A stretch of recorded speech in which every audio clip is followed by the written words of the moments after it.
دینا چاہتا ہوں ان وجوہات کی بنیاد کے اوپر، جو بھی ان کی ذاتی وجوہات تھی میں یہاں شیئر نہیں کرنا چاہتا۔ تو خان صاحب نے اس جو ان کی طرف سے استعفے کی درخواست دی گئی تھی اس کو مسترد کیا ہے۔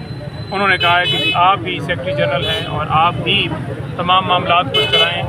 جو اس وقت معاملہ سارا چل رہا ہے اس کے اندر آپ نے جس طرح سٹینڈ لیا اور جس طرح کھڑے ہوئے ہیں، مجھے پورا آپ پہ یقین ہے، پورا اعتماد ہے اور میں چاہتا ہوں کہ آپ ہی کنٹینیو رکھیں۔ لہٰذا جو استعفے کی تھی کہ شاید استعفیٰ جو ہے وہ محمود اچکزئی کے بارے میں بتائیے گا کہ ان کو اپوزیشن لیڈر بنانے جا رہے ہیں یا نہیں؟ دیکھیں، وہ جو فیصلہ ہے، جو خان صاحب نے کچھ ہدایات دی ہیں، وہ انشاءاللہ تعالیٰ تھوڑی دیر میں آپ تک پہنچ جائیں گی۔ اپوزیشن لیڈر کون ہوگا اس حوالے سے جو گفتگو ہے وہ مکمل ہوئی ہے، لیکن خان صاحب نے اتنا ضرور کہا چینجنگ کو نہیں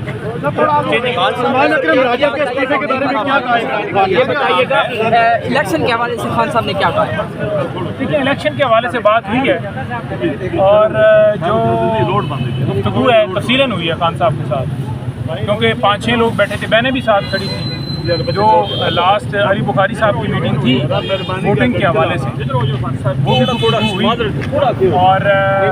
ووٹنگ کے حوالے سے خان صاحب نے خود کہا تھا کہ میں نے ووٹنگ کا ان کو کہا تھا کیا ووٹنگ جو ہے وہ کروا لیں۔ باقی رہ گئی بات اب الیکشن جو ہے آج جی انہوں نے کہا ہے کہ بالکل جی علی بخاری صاحب کو میں نے کہا تھا کہ ووٹنگ کرا لیں۔ اب اس سے پیچھے کیا گفتگو ہوئی وہ تو ڈیفینیٹلی یہ گئے کیا گفتگو کس حد تک ہوئی، لیکن خان صاحب نے خود اجازت دی تھی ووٹنگ کی اور ابھی کی بھی کچھ انسٹرکشنز آئی ہیں ان کی طرف سے، وہ انشاءاللہ تعالیٰ آپ تک تھوڑی دیر میں پہنچ جائیں گی، ہم بتائیں گے کہ خان صاحب نے کیا دیا ہے۔ حماد اظہر کے حوالے سے حماد اظہر کے حوالے سے میں ضرور بتا دوں، کیونکہ وہاں الیکشن جو ہے کیونکہ ان کے والد فوت ہوئے ہیں تو اس لیے انہوں نے کہا ہے کہ وہاں تو ہم نے الیکشن لڑنا ہے، یعنی وڈرا نہیں ہے وہاں۔ حماد اظہر صاحب کے حلقے میں حماد اظہر کے حوالے اور باقی جو فیصلہ ہے وہ آپ کے سامنے۔ سلمان اکرم راجہ کے استعفے کے حوالے سے اور جو پارٹی کے اندر اختلافات ہیں اس حوالے سے عمران خان نے کیا پیغام دیا ہے؟ نہیں، خان صاحب نے کہا ہے کہ یہ ٹائم ہے جڑ کے رہنے کا، اور کیونکہ سارے معاملات ہیں اور ایک ایک کر کے یہ چن کے ماریں گے، آپ اکٹھے ہو کے اس ظلم کے خلاف آواز بلند کریں، ڈریے نہیں، پیچھے نہ ہٹیے۔ اور یہ جیسے سزا جیسے کل سزا ہوئی اس پہ بھی خان صاحب نے ریئیکشن دیا کہ یہ سزائیں جو ہیں وہ جھوٹی دی گئی ہیں، اور رانا ثناءاللہ کے اوپر بھی اس کو بھی ایسے ہی بنا دیا گیا کہ یہ بھی ریاستی گھر ہے اور اس طرح سے جا کر سزا دی ہے۔ تو انہوں نے کہا ہے کہ بالکل جو ہے یہ ظلم ہے، زیادتی ہے، بنیادی حقوق کی خلاف ورزیاں ہو رہی ہیں، جو فسطائیت ہے سارا معاملہ ہے۔ اور خان صاحب نے ایک اور جو چیز ہے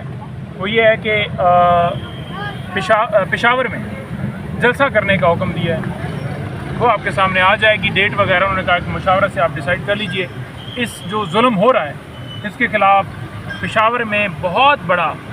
جلسہ انشاءاللہ تعالیٰ ہونے جا رہا ہے۔ صحت کے حوالے سے بتا دیں کہ جی دیکھیں، ان تک جو ڈاکٹرز ہیں ان کی رسائی نہیں ہو سکی جو ان کے اپنے ذاتی معالج ہیں، تو ہمیں شکایات ہیں کہ ان کا جو ان کے ڈاکٹرز ہیں، ان کے ذاتی معالج ہیں، وہ جائیں اور جا کر ان کا علاج کریں۔ آج بھی ہم نے بشرا بی بی صاحبہ کی طرف سے ایک درخواست دی ہے، خان صاحب کی طرف سے آلریڈی درخواست دی ہوئی ہے کہ جس طرح سلوک کیا جا رہا ہے، اگر میں بشرا بی بی کی درخواست کی بات کروں تو اس میں یہی گزارش کی گئی ہے کہ ان کو ایک تو گندا پانی یعنی وضو کے لیے صاف پانی میسر نہیں ہے یا نہانے کے لیے، اور اسی طرح سے ان کے لیے جو ہے وہ ان کی فیملی جو ہے اس کی ملاقات روکی جاتی ہے۔ آج عدالت کو باقاعدہ طور پر رکوایا گیا، آج بی بی صاحبہ نے احتجاج کے طور پر کمرہ عدالت چھوڑ کر وہ باہر آئیں، اور عمران خان صاحب بھی ان کے ہمراہ باہر آئے،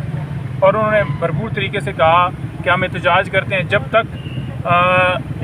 بشرا بی بی کی فیملی، کیونکہ وہ صبح 9 بجے سے یہاں کھڑے ہیں اور ہر دفعہ وہ آتی وہ بولتی